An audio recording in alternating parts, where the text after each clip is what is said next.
அனைவருக்கும் ஆனந்தமான இறை வணக்கம். ஆன்மீக சிவசொந்தங்களே, ஆடி மாதத்தின் முதல் ஞாயிறு. ஆடி மாதத்தில் ஒவ்வொரு நாளும் விசேஷமான நாள் தான். ஆடி வெள்ளி, ஆடி செவ்வாய், இப்படி எல்லா நாளுமே விசேஷமானது. குறிப்பாக ஆடி ஞாயிறு அப்படிங்கிறது ரொம்ப விசேஷமானது. இந்த வருஷத்தினுடைய ஆடி மாதத்தின் ஒவ்வொரு ஞாயிறும் நான் உங்களுக்கு ஒவ்வொரு வழிபாடு சொல்லித்தரப்போகிறேன். மிக எளிமையாக வீட்டில் செய்கிற மாதிரி வழிபாடாக தான் இருக்கும்.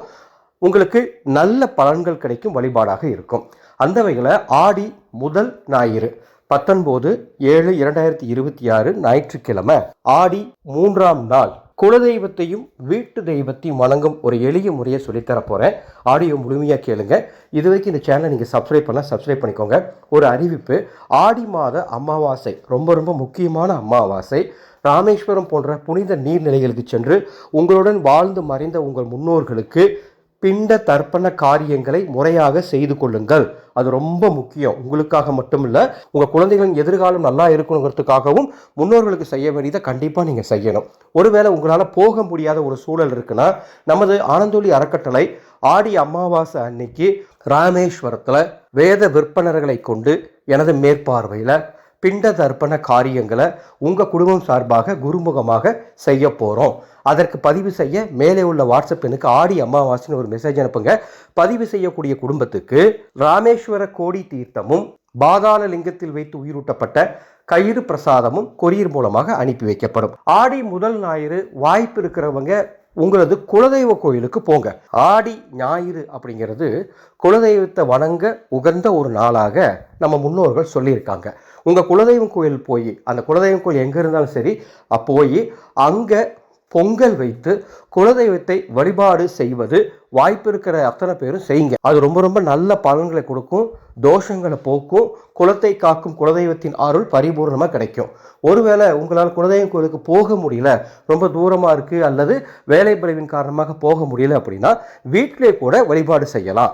இந்த ஆடி ஞாயிற்றுக்கிழமை எந்த நேரத்தில் உங்கள் வீட்டில் இந்த வழிபாடு செய்யலாம் அப்படின்னா, பிரம்ம முகூர்த்த நேரத்தில் செய்யுங்க, அல்லது காலையில் 6 மணிலேருந்து 9 மணிக்குள்ளே செய்யுங்க, அல்லது காலையில் 10:45 11:45 செய்யுங்க, அல்லது மாலை 6 மணிக்கு மேலே இரவு 9 மணிக்குள்ளே இந்த வழிபாடு செய்யலாம்.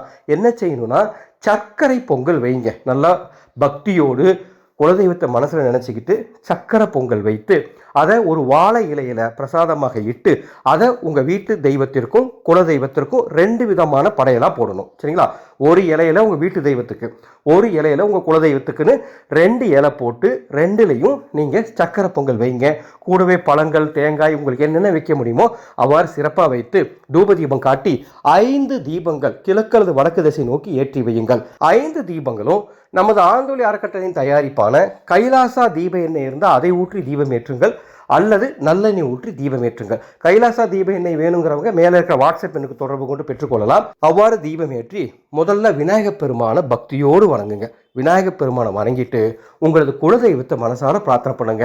எங்களது குடும்பம் நல்லபடியாக இருக்கணும், குலதெய்வமாகிய நீங்கள் எங்களுக்கு பரிபூர்ணமான அருளை தர வேண்டும். இந்த பொங்கல் எந்த அளவுக்கு இனிப்பாக இருக்கோ அந்த அளவுக்கு எங்கள் வாழ்க்கையும் இனிப்பாக சந்தோஷமாக இருக்கணும் அப்படின்னு பிரார்த்தனை பண்ணிட்டு, அடுத்து உங்கள் வீட்டு தெய்வம், அதாவது உங்கள் வீட்டில் எந்த தெய்வத்தோட படம் வச்சுருக்கீங்களோ, அல்லது உங்களுக்கு எந்த தெய்வம் ரொம்ப இஷ்டமான தெய்வமோ அந்த தெய்வத்தோட பேர் சொல்லி அந்த தெய்வத்தையும் வணங்குங்க.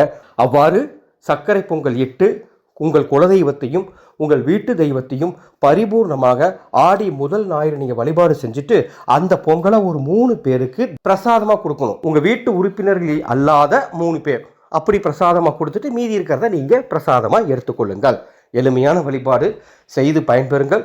குலதெய்வத்தின் அருளும் வீட்டு தெய்வத்தின் அருளும் உங்கள் குடும்பத்துக்கு கிடைக்கப்பெற்று உங்கள் குடும்பம் நன்றாக இருக்கும். இந்த செய்தியை உங்களுக்கு தெரிந்த அத்துணை பேருக்கும் பகிர்ந்து கொள்ள வேண்டும் என்று அன்போடு கேட்டுக்கிறேன்.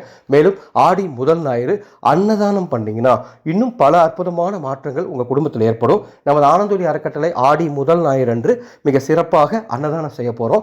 முடிந்தால் உதவுங்கள். மேலே டிஸ்பிளேயில் பாருங்கள், எங்கள் அறக்கட்டளையின் Google Pay number, PhonePe number தரப்பட்டுள்ளது. அன்பு சகோதர சகோதரிகளே, 21/8/2026 வரலட்சுமி பூஜை செய்ய வேண்டிய புனிதமான நாள். இந்த வருடம் வரலட்சுமி பூஜை செய்வதற்காக 13 ஆகர்ஷண பொருட்களை வெண்கல சொம்பில் இட்டு வரலட்சுமி கலசம் கட்டி கொடுத்துட்ருக்கோம். இந்த கலசத்தோடவே வரலட்சுமி தாயினுடைய மூலமந்திரம், போற்றிகள் மற்றும் மகாலட்சுமி தூபம் அனுப்பப்படும். மேலும் இந்த கலசம் வாங்கக்கூடிய அத்தனை பேரையும் ஒரு வாட்ஸ்அப் குழுவின் மூலமாக இணைத்து வரலட்சுமி பூஜை செய்யக்கூடிய நாளில் 7 லக்ஷ்மி தாந்திரியங்கள் சொல்லித்தரப்படும். சூழ்நிலையின் காரணமாக பூஜை செய்ய முடியாதவங்க என்ன செய்யணுங்கிற ஆலோசனையும் அந்த குழுவில் வழங்கப்படும். உங்கள் குடும்பத்துக்கு இந்த கலசம் வேணும்னா மேலே உள்ள வாட்ஸ்அப் எனக்கு வரலட்சுமி கலசம் அப்படின்னு ஒரு மெசேஜ் அனுப்புங்க. பதிவு விவரங்கள் தருகின்றேன். மீண்டும் அடுத்த ஒரு பதிவில் சந்திக்கின்றேன். ஆனந்த மலரட்டும், ஆனந்த ஒளி பரவட்டும்.